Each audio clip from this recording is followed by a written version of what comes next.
Hello, नमस्कार, आदाब और सत श्री अकाल। कैसे हो लवलीज?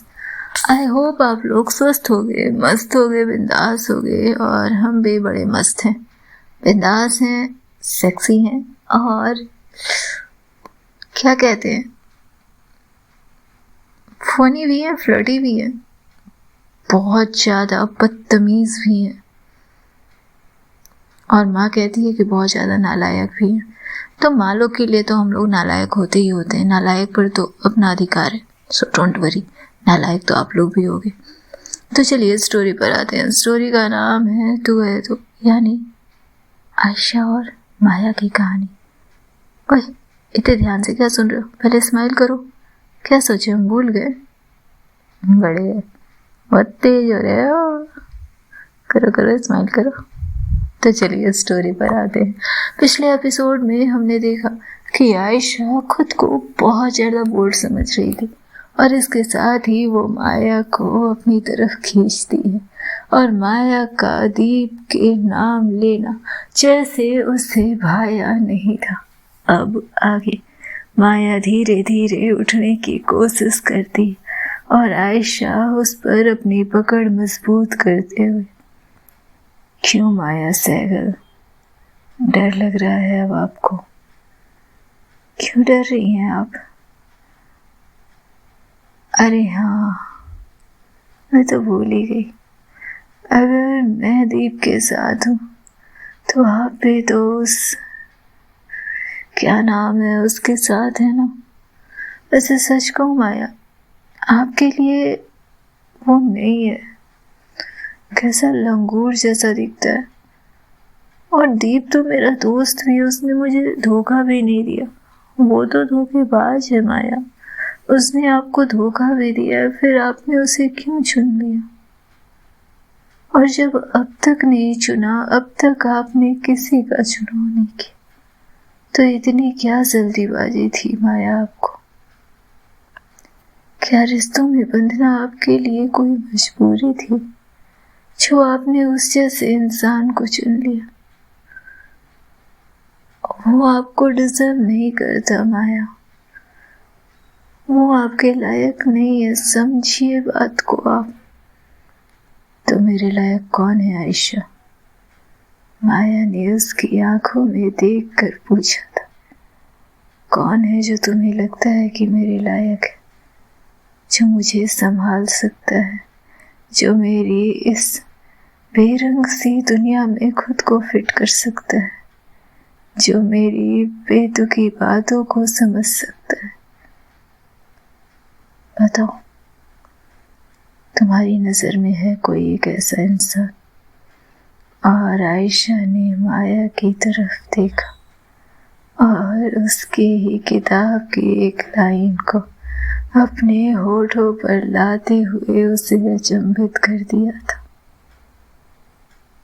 तेरे सामने था वो शख्स, तूने नजर उठाकर नहीं देखा।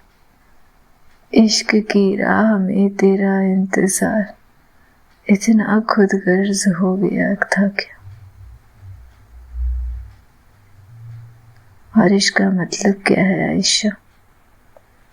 ये तो मैंने माना कि तुमने मेरी किताब पढ़ी है, ये भी मैंने माना कि तुम्हारे जुबां पर वो लाइन बेहद सलीके से चढ़ी है, लेकिन किस संदर्भ में लिखी गई थी ये लाइनें, और तुम किस संदर्भ में इसे दोहरा रही हो? आयशा ने माया को अपने थोड़े और करीब किया। आप एहसासों को समझने का दावा करती हैं ना माया, क्या एहसासों को समझना इतना मुश्किल है आपके लिए, या फिर मैं मुश्किल होती जा रही हूँ आपके लिए? क्या मैं इतनी कॉम्प्लिकेटेड हूँ माया? आयशा ने जैसे माया के सामने ही एक कटाक्ष रखा था। नहीं आयशा, तुम कॉम्प्लिकेटेड नहीं हो, और मुझे लगता है कि अब तुम्हें सो जाना चाहिए। रात बहुत हो गई है और अगर अब तुम नहीं सोई तो मैं नहीं सो पाऊंगी। आज की रात तो आप ऐसे भी नहीं सो पाएंगी माया। याद है आप मेरी पिलो हैं, तो आप चलिए वहाँ मेरे बगल में लेट जाइए। आयशा, माया, अभी। और आयशा ने कुछ ऐसे हक जताया था कि माया का सारा कोल्ड एक्सटीरियर जैसे पिघल गया था। जितना मैंने कहा है उतना तो आपको करना पड़ेगा माया, तो अभी के अभी मेरे बगल में लेटिए। और माया चुपचाप उठते हुए दूसरी तरफ से आती और बिस्तर के दूसरे हिस्से में लेट जाती है।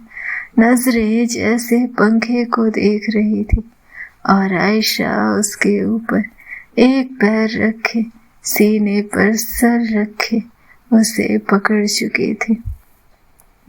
ट्रूथ और डेयर का गेम खत्म हो चुका था। ये खेल जैसे अब इस खेल में कई सवाल थे, कई खामियां थी और अब एक कोमल गर्माहट भरा स्पर्श था। माया स्थिर रही, उसका शरीर वही था लेकिन मन तो जैसे 100 दिशाओं में बिखर गया था। गुड नाइट माया सर, पर याद रखिएगा वो आपके लिए नहीं है, वो आपके लायक नहीं है। वो लंगूर है, वो छुछुंदर है, पर वो आपके लायक नहीं है। आपके लायक मेरे जैसा कोई होगा जिसकी बात आप इनकार नहीं कर सकते, जिसकी बात को आप टाल नहीं सकते और जिसे आपके पास पूरा ब्रह्मांड मिल जाता। इतना कहते हुए चुप हो गई थी आयशा। माया ने उसकी तरफ देखा और जैसे वो नींद के आगोश में पहुंच गई थी। धड़क कर रह गया था माया का कलेजा। उसने सोचा कोई चीप चीख भीतर से निकल रही हो, ऐसी चुप्पी जिसकी चीख जाने कोसों दूर तक पहुंच रही हो। ये क्या हो रहा है मुझसे? मैं क्यों उसकी बाहों में एक शांति महसूस कर रही हूँ, एक माँ जैसी शांति और एक प्रेमी जैसी बेचैनी। क्या ये लम्हा मुझे सुकून देने के साथ साथ क्यों डरा रहा है?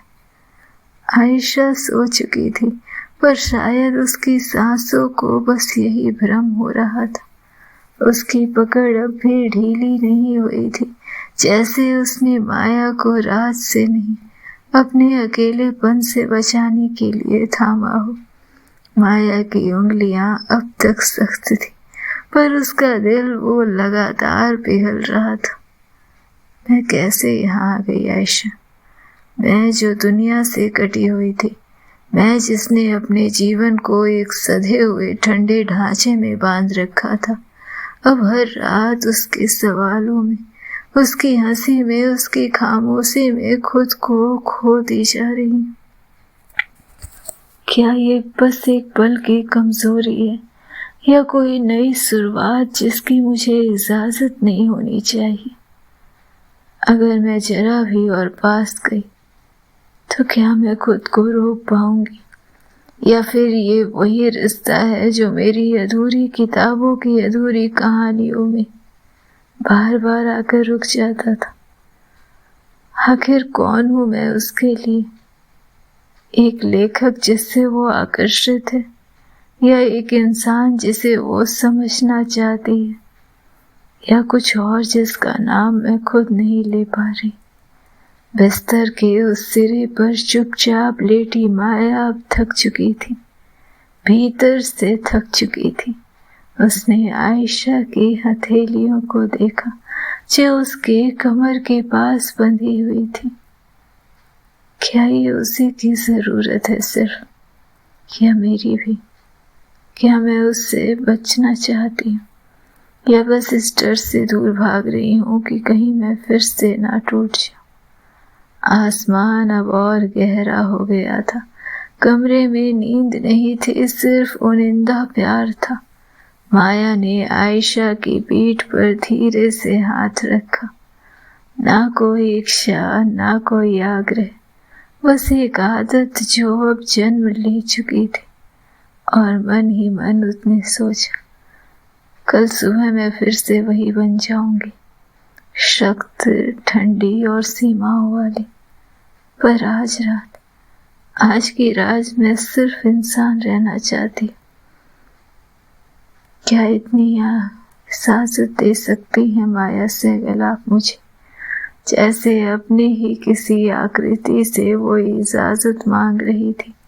रात अपने सबसे शांत स्वरूप में पहुंच चुका था।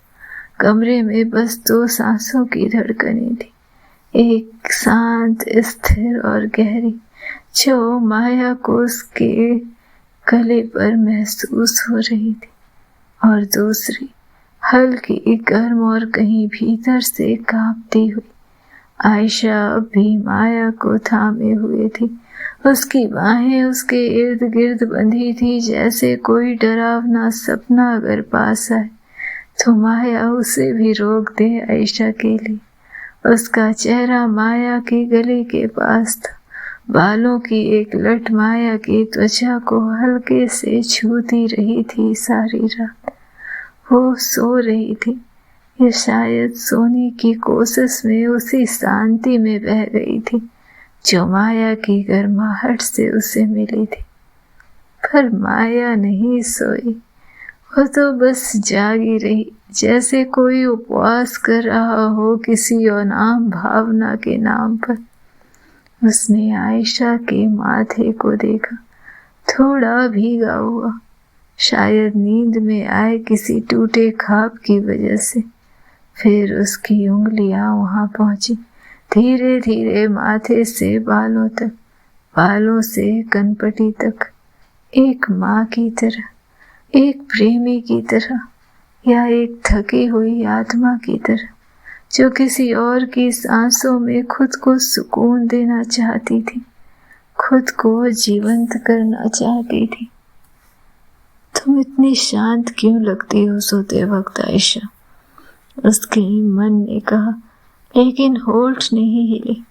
उसे आयशा की बातें याद आने लगी। कहीं आपको मुझसे मोहब्बत तो नहीं हो गई माया सहगल? मुझे बचाने के लिए आपको बार बार ऊंचाइयों से नीचे आना पड़ेगा माया। जब भी मैं लड़खड़ाऊंगी हाथ आपको ही देना होगा माया। आपके लिए मेरे जैसा कोई इंसान होना चाहिए, जिसकी बात आप कभी टाल नहीं सकती, और जो आपके पास अपना पूरा ब्रह्मांड पा लेता है। पता है माया, कुछ अकेलेपन इतने पुराने होते हैं कि उनसे लगाव सा हो जाता है। कई बातें याद करते हुए मुस्कुरा उठी थी माया, बहुत धीमे से। उसने फिर से अपनी उंगलियां आयशा के गालों पर फिराई, बिल्कुल वैसे जैसे किसी किताब के उस पन्ने को छूते हैं जिसे बार बार पढ़ा गया हो लेकिन हर बार नया सा लगा हो। आयशा के होठ पर हल्की सी मुस्कान उभर आई थी नींद में भी। क्या उसने माया के छुअन को महसूस किया था, या फिर सिर्फ उसके मीठे ख्वाबों में माया की मौजूदगी थी? माया अब उसके नजरों को देख रही थी। आंखें बंद थी लेकिन उनमें भी एक कोमल बेचैनी थी, जैसे सपने में कोई अनकहा संवाद चल रहा हो। तुम किससे लड़ रही हो आयशा? अपने आप से, दुनिया से, या मुझसे? उसने खुद से सवाल किया, लेकिन जवाब की कोई उम्मीद ही नहीं थी। कभी कभी जवाब ना आना भी सबसे सच्चा उत्तर होता है ना। फिर उसने अपने आप से एक और सवाल किया, मैं क्या कर रही हूँ? बिना किसी रिश्ते के, बिना किसी इजाजत के, बस यूं ही उसकी नींद की रखवाली क्यों कर रही हूँ आखिर में? पर यही तो बात थी, कोई रिश्ता नहीं था, फिर भी वो बंधी थी। कोई नाम नहीं था फिर भी वो पुकार रही थी, कोई शुरुआत नहीं थी फिर भी अंत की चिंता होने लगी थी। माया ने आयशा के गाल पर एक आखिरी बार उंगलियां फिराई, जैसे रात को विदा करती कोई अंतिम प्रार्थना। ये जो समय है ना, ये जितना यथार्थ है उतना ही जटिल भी है आयशा, क्योंकि इसमें वो सब कुछ है जो सच में है, और वो भी जो कभी होना नहीं चाहिए। उसने गहरी सांस ली। जानती थी वो कि माया और आयशा की उम्र का अंतर उनके रिश्तों के लिए उचित नहीं है। जानती थी वो कि माया और आयशा के व्यक्तित्व का अंतर उनके रिश्तों के लिए उचित नहीं है। जानती थी वो कि माया जैसे हर सपनों को तिलांजलि देकर बैठी थी अपने, और आयशा के तो पंख रंग बिरंगे थे। उसे तो अभी आसमां छूना था, उसे तो अभी खिलखिलाना था, उड़ना था। माया जैसे गाढ़ी किसी अंधेरी रात में जाने मिट्टी का कौन सा कब्र तैयार कर बैठी थी, और आयशा हर मिट्टी के ऊपर एक छोटा पौधा लगाने में माहिर थी, जिससे कि उस मिट्टी के कणों पर पुष्प वर्षा होती रहे। जानती थी माया, ये दो वो ऐसे राग थे जिन्हें यदि मिलाया जाए तो संगीत सुरीला नहीं हो सकता, भले ही राग कितनी ही गहराई क्यों न रखते हो। माया बस चुपचाप बिल्कुल स्थिर आयशा के बगल में लेटी रही, उसे निहारती रही। और सिर्फ इतना जानती थी कि अगर ये कोई सपना है तो इसका टूटना उतना ही यथार्थ होगा। पर इस वक्त, इस समय वो माया नहीं थी जो दुनिया जानती थी। वो बस एक स्त्री थी जिसके पहलू में कोई मासूम आत्मा उसे थामे हुए सो रही थी, और कोई भी स्त्री उस ममता से खुद को कैसे ही वंचित कर सकती थी। स्त्रियों में प्रेम के साथ साथ ममत्व भी मिलते हैं। अपने प्रेमियों से भी वो अपने बच्चों जैसा लगाव महसूस कर ही लेती है कभी न कभी, और वो उसे अपनी सांसों से ढक रही थी। बिना मांगे, बिना कहे, बिना किसी वादे के माया आयशा के सर को सहलाते उसे सुला रही थी, और आयशा के होठों पर कुछ क्षणों की उभरी मुस्कान उसके होठों पर भी मुस्कान ले आती थी। अनायास ही माया के होठ आयशा के माथे पर लग पड़े थे। चूम रही थी वो उसे, दुआएं दे रही थी उसे, उसकी हर इच्छाओं की पूर्ति की दुआ। और इसके साथ साथ ये जानते हुए भी कि आयशा की इच्छाएं क्या है, खुद को उससे दूर करने की चिंता भी कर रही थी। आखिर कैसी दुआएं थी वो, कितनी बेरहम थी माया सहजन, या कितनी मजबूर। उसने ये नहीं सोचा था कि उसकी कहानियों में लिखे किरदार किसी दिन उसकी सच्चाई बन जाएंगे, और आज वही सच्चाई उस पर खिलखिलाकर हंस रहे थे उस कमरे में, जैसे उसके अंदर की हर सच्चाई उसे ताना दे रही हो, उलाहना दे रही हो, और उसके किताब के हर किरदार जैसे बाहर निकलकर उसे इस दर्द का एहसास करते देख संतुष्ट हो रहे हों, जैसे कह रहे हों कि हमें खुद से जुदा रखा था, हमें हमारे प्रेमियों से जुदा किया था। अब तुम्हें इन एहसासों की जंजीरों में जकड़े हुए हमारी अंदर की कलप, हमारे अंदर की तड़प समझ आ रही है ना माया सहगल। उसने आंखें बंद कर ली। ये चित्र विचित्र थे उसकी नजरों में। ये चित्र, ये कल्पना जैसे किसी धारदार चाकू की तरह उसके सीने में उतर रही थी। वो जानती थी कि ना वो हाँ कह सकती थी और ना ही वो हाँ कह पाएगी कभी। आयशा उसके और पास खिसक चुकी थी और जाने मन में क्या बड़बड़ा रही थी, पर माया ने उसे सुनने की कोशिश नहीं की। बस अपने आप माया के हाथ उसके कमर पर लगकर उसे थपकी देने लगे, जैसे ममत्व ने प्रेमी वाले अधिकार को छुट्टी दे दी हो। और अचानक से वो उसकी पीठ को सहलाते हुए उसके सर को हल्की थपकी देती रही। आंखों से आंसू की बूंद झड़ पड़ी थी माया की। कभी ना रोने वाली माया, कभी ना कोई एहसास महसूस करने वाली माया, खुद को पत्थर दिल बताने वाली माया आज इतने एहसासों से घिरी थी। और कारण थी सिर्फ एक चुलबुली लड़की, जिसे अंदाजा भी नहीं था कि उसने थीर पानी को किस तरह से बेचैन किया है। धीरे धीरे समय बीत रहा था। रात अपने अंतिम पड़ाव से थोड़ी बाहर निकल चुकी थी और उजाला जैसे उसे आलिंगन देते हुए उस पर अपने प्रकाश का रूप फैला चुका था। आयशा अब भी सोई थी।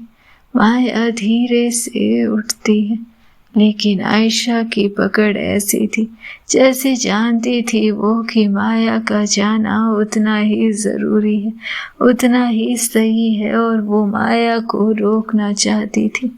माया ने धीरे से उसका हाथ खोल, मुट्ठियों की एक एक उंगलियों को खोलते हुए उसके हाथों की पकड़ खुद पर ढीली की और धीरे धीरे उठी। आयशा के सर को उठाते हुए धीरे से तकिए पर रखा, उसके बदन पर ब्लैंकेट डालते हुए उसके माथे को चूम लिया और 2 से 3 बार उसे मुड़कर देखा, जैसे कुछ अधूरा रह गया। और फिर जब उसे यकीन आया कि वो जो कर रही है वो शायद उसके लिए उचित नहीं है, जिसकी वो खुशी चाहती है, वो तेज कदमों से उस कमरे से बाहर निकल गई। दौड़ते हुए सीढ़ियां चढ़ते हुए वो छत पर पहुंची थी। सुबह के 4:30 बज चुके थे। हल्की रोशनी और इसके साथ ही रात का हल्का पहर। माया तेज कदमों से छत पर टहलती रही, आंखों से झरझरा कर आंसू बहते रहे, और तभी उसे पीछे किसी कदमों की आहट सुनाई दी। उसने पलट कर देखा और जाकर जोर से लिपट गई थी उससे। आंसू जैसे अपनी सारी मर्यादा भूलकर उसकी आंखों से बह चले थे। उसकी पकड़ उस इंसान पर इतनी मजबूत थी जैसे वो चाहती थी कि बस इस पल में वो उसे संभाल ले। आगे के लिए तो वो खुद ही काफी। क्या होना था आगे जानने के लिए सुनते रहें नेक्स्ट एपिसोड। तब तक खुश रहें, स्वस्थ रहें, मस्त रहें, बिंदास रहें, खुद का बहुत ध्यान रखें। लवलीज।